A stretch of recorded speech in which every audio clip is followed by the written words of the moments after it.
जय श्री राम। जय श्री राम। भोरु भाए रघुनंदन ही जो, मुनि आय सुदीन्ह। श्रद्धा भगति समेत प्रभु, सो सब सादर कीन्ह। दूसरे दिन सवेरा होने पर मुनि वशिष्ठ जी ने श्री रघुनाथ जी को जो जो आज्ञा दी, वह सब कार्य प्रभु श्री रामचंद्र जी ने श्रद्धा भक्ति सहित आदर के साथ किया। करि पितु किया वेद जसि बरनी, भे पुनीत पातक तम तरनी। जासु नाम पावक अगतूला, सुमिरत सकल सुमंगल मूला। वेदों में जैसा कहा गया है उसी के अनुसार पिता की क्रिया करके पाप रूपी अंधकार के नष्ट करने वाले सूर्य रूप श्री रामचंद्र जी शुद्ध हुए, जिनका नाम पाप रूपी रुई के तुरंत जला डालने के लिए अग्नि है और जिनका स्मरण मात्र शुभ मंगलों का मूल है। शुद्ध सुभयो साधु सम्मत अस, तीरथ आवन सुर सरि जस। शुद्ध भय दुई बासर बीते, बोले गुरु सन राम प्रीते। वे नित्य शुद्ध बुद्ध भगवान श्री रामचंद्र जी शुद्ध हुए। साधुओं की ऐसी सम्मति है कि उनका शुद्ध होना वैसे ही है जैसे तीर्थों के आवाहन से गंगा जी शुद्ध होती हैं। गंगा जी तो स्वभाव से ही शुद्ध हैं, उनमें जिन तीर्थों का आह्वान किया जाता है उल्टे वे ही गंगा जी के संपर्क में आने से शुद्ध हो जाते हैं। उसी प्रकार सच्चिदानंद रूप श्री राम तो नित्य शुद्ध ही हैं, उनके संसर्ग से कर्म ही शुद्ध हो गए हैं। जब शुद्ध हुए तो दिन बीत गए। तब श्री रामचंद्र जी प्रीति के साथ गुरु जी से बोले कि नाथ लोग सब निपट दुखारी, कंदमूल फल अम्बु आहारी। सानुज भरतु सचिव सब माता, देखी मोहि फल जिम जुग जाता। हे नाथ, सब लोग यहाँ आनंद अत्यंत दुखी हो रहे हैं, कंदमूल फल और जल का ही आहार करते हैं।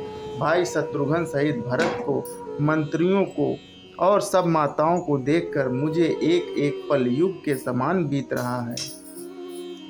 सब समेत पुर धार्यु पाऊ, आप यहाँ अमरावती राऊ। बहुत कहो सब कियों ठिठाई, उचित होई तस करें गोसाई। अतः सबके साथ आप अयोध्यापुरी को पधारिए। आप यहाँ हैं और राजा अमरावती यानी स्वर्ग में है, अयोध्या सुनी है। मैंने बहुत कह डाला, यह सब बड़ी ढिठाई की है। हे गोसाई, जैसा उचित हो वैसा करिए। धर्म से तु करुणा नयन, कसना कहियो अस राम। लोग दुकुत दिन दुई दरस, लेहि लहो विश्राम। वशिष्ठ जी ने कहा कि हे राम, तुम धर्म के सेतु और दया के धाम हो, तुम भला ऐसा क्यों न कहो। लोग दुखी हैं, 2 दिन तुम्हारा दर्शन कर शांति लाभ कर लें। राम बचन सुनि सभय समाजू, जन जल निधि मोह विकल जहाजू। सुन गुर गिरा सुमंगल मूला, भयु मनहु मारतु अनुकूला।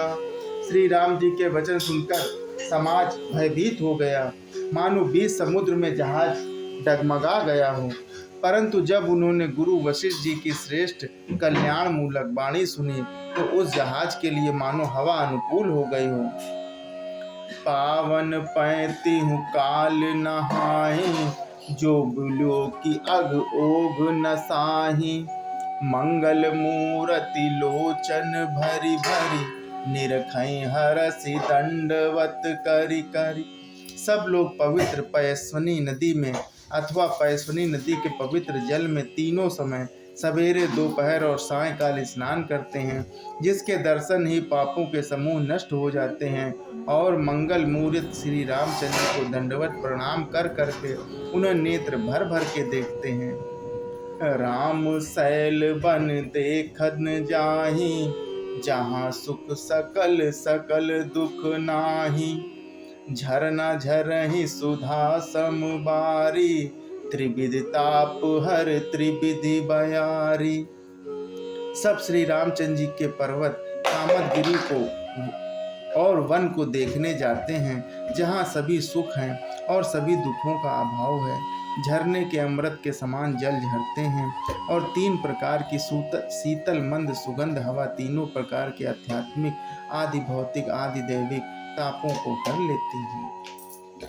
बिटप बेली तृण अगणित जाति, फल प्रसून पल्लव बहु भांति, सुंदर शिला सुखद तरु छाही, जाई बरन बन छवि के ही पाही।